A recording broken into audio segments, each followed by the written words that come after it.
इस वीडियो में मैं आपको बताऊंगा कि जिले का निर्माण कैसे किया जाता है। नए जिले का निर्माण से संबंधित सारी जानकारी, जो कि आपको कोई भी डाउट इसमें नहीं बचेगा। जैसे कि आप सोचते हैं कि कोई जिले का निर्माण कैसे होता है, जिले का मुखिया जिला अधिकारी यानी कि डीसी का क्या क्या पावर है और जिले का निर्माण कैसे होता है, और हाल फिलहाल में ही भारत में कौन कौन से राज्य ने अपने नए नए जिले का निर्माण किए हैं, उसके बारे में पूरी डिटेल से जानेंगे। तो सबसे पहले जानते हैं, हाल में ही मेलकोटाला पंजाब राज्य का 23वीं जिला बनाया गया। पंजाब में 23वीं जिले का निर्माण किया गया।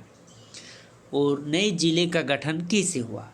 तो नए जिले का निर्माण करने या मौजूदा जिले की सीमा में परिवर्तन करना अथवा उन्हें समाप्त करने की शक्ति राज्य सरकार के पास होती है। जैसे कि नई जिला बनाना हो या कोई जिले की सीमा में कटौती, यानी कि किसी भी जिले का सीमा इस जिले में दे, तो उस सभी का पावर यानी कि शक्ति राज्य सरकार के पास होती है या केंद्र सरकार के पास नहीं होती है। केंद्र सरकार के पास तो राज्य निर्माण की शक्ति होती है, जिला निर्माण की शक्ति तो सिर्फ राज्य सरकार के पास ही होती है। राज्य सरकार जिसे चाहे उसे जिला घोषित कर सकता है, अनुमंडल को। यह प्रक्रिया किसी कार्यकाली आदेश के माध्यम से अथवा राज्य विधानसभा में कोई कानूनी पारित करके निष्पादित किया जा सकता है। जैसे कि यह जिला निर्माण आप राज्य विधानसभा यानी कि राज्य की जो विधानसभा है उसमें एक कानून बनाया जाता है। सभी विधायक को मंजूरी से ही कानून बनाया जाता है और उसे जिला घोषित किया जाता है। कोई राज्य में नए जिले के निर्माण करने हेतु कार्यकाली आदेश को प्राथमिकता दी जाती है और इसके लिए आधिकारिक राजपत्र में मात्र एक अधिसूचना जारी की जा सकती है। मतलब कार्यकाली आदेश, जो कार्य का आदेश होता है, उसको प्राथमिकता दी जाती है और आधिकारिक राजपत्र में एकमात्र अधिसूचना जारी करके राज्य घोषित किया जाता है। राज्यों का तर्क है कि प्रशासन और शासन के लिहाज से छोटे जिले बेहतर होते हैं। जैसे कि जितना छोटा जिला होगा उतना डेवलप कार्य होगा। जैसे कि आप जानते हैं, जितना छोटा देश जितना छोटा जिला, जैसे भारत का सबसे छोटा राज्य गोवा है, तो गोवा में बहुत सारे डेवलप कार्य हुए। उसी तरीके से राज्य सरकार चाहती है कि जिले छोटे छोटे हो और जिले छोटे छोटे हो और जिले में अच्छी तरीके से विकास की कार्य किया जाए, मतलब कि विकास कार्य होता रहे। राज्य का तर्क है कि प्रशासन और शासन में लिहाज से जिले को छोटा होना चाहिए। जैसे प्रशासन और शासन आसानी से चलेगा छोटा जिला में, क्योंकि उसे कंट्रोल, मतलब उसे अपने हाथ में रखने की भी क्षमता हो जाएगी, कंट्रोल में रख सकते हैं जल्दी ही। 2016 में असम सरकार द्वारा प्रशासनिक सुविधा के लिए माजुली उप मंडल को एक अधिसूचना जारी करके माजुली जिले में अपग्रेड कर दिया गया था। उपमंडल मतलब कि उपमंडल को हम लोग अनुमंडल भी कर सकते हैं, या उपमंडल को एक अधिसूचना जारी करके माजुली जिले में अपग्रेड किया गया। मतलब पहले माजुली एक उप प्रमंडल था, मतलब अनुमंडल था, तो उसे जिला में डायरेक्ट घोषित किया गया 2016 में। केंद्र सरकार की इसमें क्या क्या भूमिका होती है आप जानते हैं। केंद्र सरकार तो केंद्र की सरकार होती है, उसे भी तो कुछ अहम पावर, अहम शक्ति तो होनी चाहिए, क्योंकि भारत में शक्ति का विभाजन होता है राज्य सरकार और केंद्र सरकार के बीच। ये तो हमने अगले वीडियो में बताया था कि शक्ति का विभाजन होता है एकात्मक संघीय शासन व्यवस्था में। तो भारत में संघीय शासन व्यवस्था होता है, तो राज्य सरकार के पास कुछ शक्ति रहती है और केंद्र सरकार के पास कुछ शक्ति रहती है इसमें। और केंद्र सरकार की इसमें क्या क्या भूमिका है राज्य निर्माण के क्षेत्र में? राज्य में परिवर्तन करने अथवा नए जिलों के निर्माण करने में केंद्र सरकार की कोई भूमिका नहीं होती है। देखिए, ये तो डायरेक्ट बात है कि राज्य सरकार ही राज्य में जिले निर्माण कर सकता है, लेकिन राज्य निर्माण में केंद्र सरकार की भूमिका होती है। राज्य इस संबंध में निर्णय लेने के लिए स्वतंत्रता है। मतलब राज्य जिसे चाहे उसे जिला बना सकता है।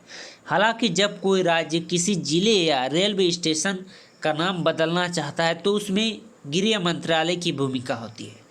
जैसे कि हाल में ही आप जानते हैं कि दीनदयाल उपाध्याय नाम से रेलवे स्टेशन का नाम बदला गया उत्तर प्रदेश में। तो उससे पहले उसे मुगल सराय कहा जाता था, मुगल सराय स्टेशन, जिसे दीनदयाल आजकल कहा जाता है। तो उस तरीके से यदि नाम बदला जाए, राज्य का नाम बदला जाए, चाहता है रेलवे स्टेशन का नाम बदला जाए, तो उसके लिए गृह मंत्रालय भारत सरकार की भूमिका होती है, उसमें उसे पारित किया जाता है, तब जाके वो बदला जा सकता है। इस संबंध में राज्य सरकार के अनुरोध को पृथ्वी विज्ञान मंत्रालय, खुफिया ब्यूरो, डाक विभाग, भारतीय भौगोलिक सर्वेक्षण विभागों, रेल मंत्रालय आदि विभागों और एजेंसियों की मंजूरी के लिए भेजा जाता है। जैसे कि कोई राज्य का नाम बदला जाए तो पृथ्वी विज्ञान मंत्रालय, मतलब कि पृथ्वी की में विज्ञान मंत्रालय, खुफिया ब्यूरो, डाक विभाग, इसमें सभी में नाम जाते हैं कि इसे बदला जा रहा है। अब से डाक विभाग इसे अलग नाम से डाक जाएगा तो उसे अलग नाम लिखा जाएगा। जैसे कि डाक कहीं जाता है तो वह दीनदयाल लिखा आएगा या मुगल सराय तो वहीं जाएगा। तो उसी तरीके से उसे पहले विज्ञापन भेजी जाती है और वहाँ से मंजूरी आती है। तो इन विभागों और एजेंसियों का उत्तरों की जांच के बाद इसके लिए अनापत्ति प्रमाण पत्र जारी किया जा सकता है और वह विभाग उसे प्रमाण पत्र देता है और उससे बाद नाम बदला दिया जाता है।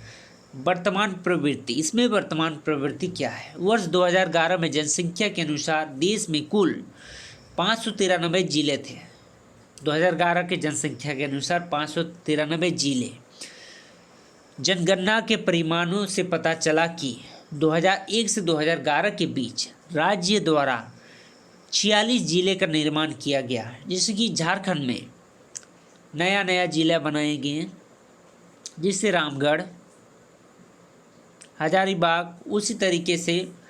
हालांकि वर्ष 2021 की जनगणना अभी बाकी है। इस साल फिर जनगणना होगा 2021 में, लेकिन कोरोना वायरस के चलते नहीं हो रहा है। फिर भी भारत सरकार द्वारा संचालित एक वेबसाइट नो इंडिया के अनुसार वर्तमान में देश में 718 जिले हैं। पहले 593 था 2011 में, 2021 यानी 10 साल बाद 718 जिले हुए। तो फिर 10 साल बाद यानी कि कहने के अनुसार 230 जिले नए बनाए गए।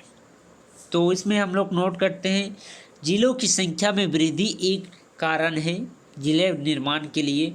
पूर्ववर्ती आंध्र प्रदेश राज्य में वर्ष 2014 में आंध्र प्रदेश और तेलंगाना राज्य में होने वाले विभाजन भी वर्तमान में तेलंगाना के 33 जिले हैं। जैसे 2014 में मध्य प्रदेश, आंध्र प्रदेश और तेलंगाना का विभाजन हुआ तो तेलंगाना अपना 33 नए जिले बनाए और आंध्र प्रदेश में 13 जिले हैं। तो इस तरीके से जिले का निर्माण कैसे होता है, जिले के निर्माण का कौन कौन से कारण हैं, सभी इसमें हम लोग चर्चा किए। और नेक्स्ट में हम लोग अगला टॉपिक पे चर्चा करते हैं। तो वीडियो को ज़्यादा से ज़्यादा शेयर करें, लाइक करें और चैनल को सब्सक्राइब करें।